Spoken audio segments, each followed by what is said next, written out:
সংবিধানের ষোড়শ সংশোধনী বাতিলের রায় দেওয়ার পর নানা ঘটনার মধ্য দিয়ে তৎকালীন ক্ষমতাসীনদের তোপের মুখে পদ ও দেশ ছাড়তে বাধ্য হন বিচারপতি এস কে সিনহা। ২০১৮ সালের ৩১ জানুয়ারি তার অবসরে যাওয়ার কথা ছিল।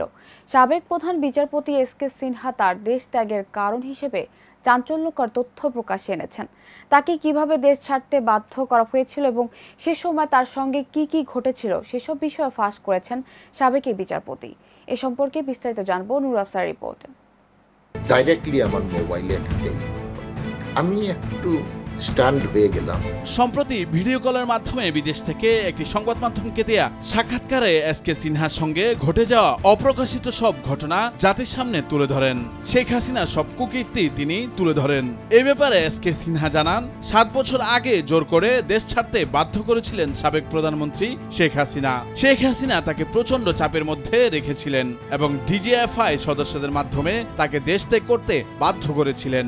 তিনি বলেন, শেখ হাসিনার নির্দেশ ও হস্তক্ষেপ উপেক্ষা করে তিনি বিচার বিভাগের স্বাধীনতার জন্য লড়াই করেছিলেন বলে তাকে দেশ ছাড়তে বাধ্য করা হয়। মহামান্য রাষ্ট্রপতি আপনাকে এক কাপ চা খাওয়ার সন্ধ্যার সময় আপনাকে করেছেন। বিচারপতি সিনহা নির্বাহী বিভাগের পরিবর্তে নিম্ন আদালত নিয়ন্ত্রণে বিচারকদের ক্ষমতা সুপ্রিম কোর্টের হাতে রেখে শৃঙ্খলা বিধিমালা প্রণয়নের জন্য আইন মন্ত্রণালয়কে নির্দেশ দেন এবং ২০১৭ সালের জুলাই মাসে ষোড়শ সংশোধনীর মামলার রায় সরকারের অনুকূলে দিতে অস্বীকৃতি জানানোর পর দ্বন্দ্ব চরমে পৌঁছায়। প্রেসিডেন্টের রুমে গিয়ে দেখি প্রেসিডেন্ট, প্রাইম মিনিস্টার, আইনমন্ত্রী এবং অ্যাটর্নি জেনারেল।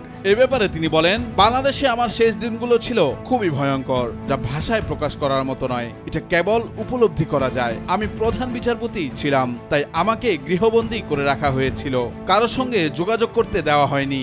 আমার একজন স্টাফ বাসায় ঢুকতে গেলে তাকে পেটানো হয়। বাড়ির চারপাশে নিরাপত্তা বাহিনী পাহারা বসায়।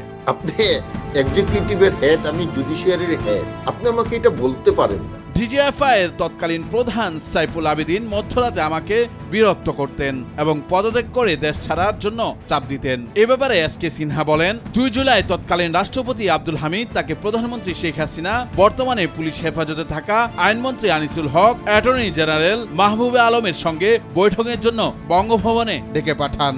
অ্যারেস্ট করছে, পুলিশ রিমান্ডে নেওয়া হচ্ছে, এইগুলাতে বেইল দেওয়া হচ্ছে না, ইচ্ছা মতো করা হচ্ছে। এ ব্যাপারে তিনি বলেন, বৈঠকে শেখ হাসিনা তাকে পরদিন সরকারের পক্ষে রায় দিতে বললেও তিনি বিচার বিভাগের স্বাধীনতার স্বার্থে তা প্রত্যাখ্যান করেন। এক পর্যায়ে প্রধানমন্ত্রীর সঙ্গে বাকবিতণ্ডা চরমে ওঠে এবং আমি তাকে বলেছিলাম যে আমি এখনই পদত্যাগ করব। তখন তিনি আমাকে পদত্যাগ না করার অনুরোধ করেন এবং বলেছিলেন আমি পদত্যাগ করলে জনগণ এটা খুব খারাপভাবে নেবে।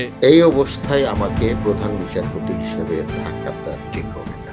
একদিনের ঘটনা বর্ণনা করে তিনি বলেন, আমি আদালতে সুপ্রিম কোর্টে যাই। আমি সবেমাত্র আমার কাজ শেষ করেছি। তখনই ডিজিএফআই প্রধান আমার অফিসে আসেন। তিনি আমাকে বলেন, প্রধানমন্ত্রী নিজেই তাকে পাঠিয়েছেন এবং তিনি আমাকে পদত্যাগ করতে এবং দেশ ছেড়ে চলে যেতে বলেছেন। আমি চিৎকার করে বললাম, আপনি কে এবং আপনি এসব কি বলছেন?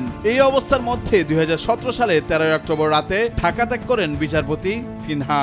সাবেক প্রধান বিচারপতি জানান, তিনি বাংলাদেশে ফিরতে প্রস্তুত। ২০১৭ সালের ১১ নভেম্বর বিদেশে থাকা অবস্থায় প্রধান বিচারপতির পদ থেকে পদত্যাগ করা বিচারপতি সিনহা অর্থ পাচারের ৩টি মামলায় অভিযুক্ত। কি বলছেন আপনি? এটা করলে তো সাংঘাতিক, এটা কেলেঙ্কারি হয়ে যাবে। নুরুল আফসার, নিউজ ডেস্ক, ভোরের কাগজ। আমি এমনি মেন্টালি খুব প্রেসারে ছিলাম, কারণ কাল পরের দিন আমি রায় দেব।